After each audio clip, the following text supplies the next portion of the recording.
आप सभी को एक साथ नमस्कार। आज हम एक विशेष बात करने के लिए आपके बीच में आए हैं। आज हम उन बातों की चर्चा करेंगे जिससे घर के लोग का, घर का पद प्रतिष्ठा बढ़ता है और घर के इज्जत सम्मान में वृद्धि होती है। घर में रहने वाले लोगों का मान सम्मान बढ़ता है। वह कौन सा उपाय है जिससे यह सब किया जा सकता है? तो आज इन सब बातों के बारे में बात करेंगे।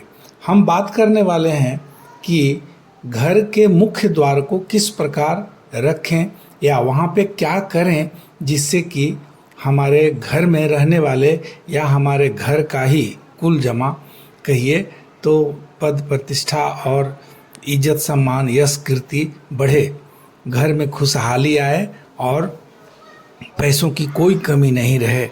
यह तो सभी चाहते हैं, लेकिन कुछ ऐसे काम हैं जो मुख्य दरवाजे पर ज़रूर करना चाहिए जिससे कि यह सब कुछ आपको प्राप्त हो सकता है। दोस्त, सच्ची बात है कि वास्तुशास्त्र एक प्राचीन भारतीय विज्ञान है।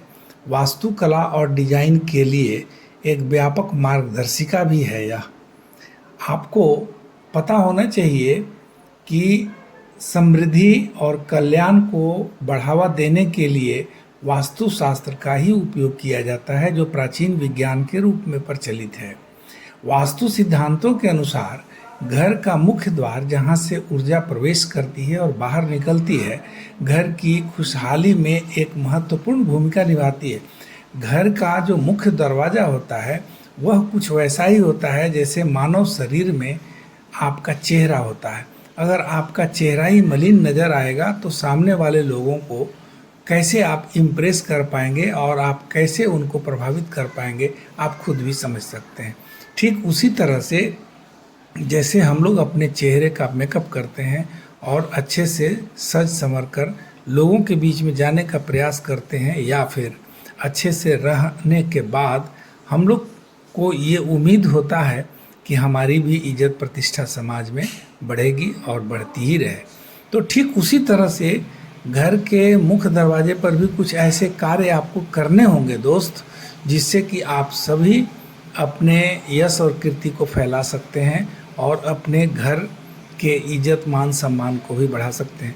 वहाँ रहने वाली महिलाओं का तो इतना इज्जत बढ़ जाता है कि पूछिए मत, और पुरुष जो घर का मालिक है वो तो साक्षात नारायण की तरह पूजा जाने लगता है, या उनकी इतनी इज्जत प्रतिष्ठा होती है।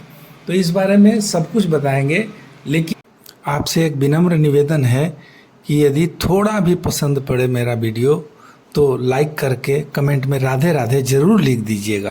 वास्तुशास्त्र में मुख्य द्वार बनाने संबंधी दिशा निर्देश में स्पष्ट कहा गया है कि घर का मुख्य द्वार हमेशा ईशान कोण में बनाना सर्वोत्तम होता है। तो यह स्थान बाबा भोलेनाथ एवं माता पार्वती का है। शिव पुराण में भी कहा गया है कि थोड़े प्रयास से भी यदि कोई देवी देवता प्रसन्न होते हैं तो वह है भगवान भोलेनाथ एवं माता पार्वती। दूसरा, उचित स्थान मुख्य द्वार के लिए होता है वायव्य कोण। वैसे परिस्थितिवश विभिन्न दिशा में मुख्य द्वार बनाना पड़ जाता है, तो ऐसे सूरत में कुछ सटीक उपाय अपनाकर वास्तु दोष ठीक किया जा सकता है। इन उपायों के बारे में चैनलों पर चर्चा है। अब दूसरी बात है कि मेन गेट का रंग कैसा होना चाहिए, तो इसका सीधा जवाब है कि लाल रंग का होना चाहिए। लाल रंग समृद्धि, जुनून और उत्साह से भरा हुआ रंग है। अन्य रंग का भी परिस्थिति एवं वास्तुविद के कहने पर कर सकते हैं, लेकिन सर्वोत्तम तो लाल रंग या लाल के साथ कोई अन्य रंग का उपयोग करना चाहिए। दोस्त, मुख्य द्वार की लंबाई और चौड़ाई अन्य सभी गेट से अधिक होना चाहिए। यह इतना ऊंचा होना चाहिए कि दूर से ही प्रभावशाली नजर आए। मुख्य द्वार के सामने की सड़क या रास्ता साफ सुथरा रखने से केवल सकारात्मक ऊर्जा ही घर में प्रवेश कर पाता है।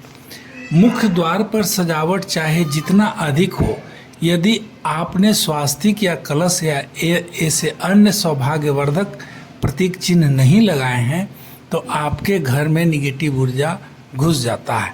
हाँ, एक बात और यह है कि घर के भीतर मुख्य द्वार के पास तुलसी जी का पौधा जरूर लगाइए। इससे होगा यह कि कोई व्यक्ति या किसी प्रकार का नकारात्मक ऊर्जा आपके घर में नहीं प्रवेश करेगा। उल्टे आपके घर पर किसी भी प्रकार का बंधन या टोना टोटका नहीं कर पाएगा। मानकर चलिए कि सिर्फ इतना सा काम कर लेने से आप सुरक्षित हो जाएंगे। घर से बीमारी कोसों दूर भाग जाएगा। उस घर की महिला का इज्जत प्रतिष्ठा बढ़ जाता है जहाँ के मुख्य द्वार पर तुलसी का पौधा रहता है। दोस्त, यह सब उपाय आजमाया हुआ है। यदि वीडियो थोड़ा भी पसंद आए तो चैनल को सब्सक्राइब जरूर कर लीजिएगा और बेल आइकन को ऑन कर दीजिएगा। इससे ऐसा ही वीडियो आपको हमेशा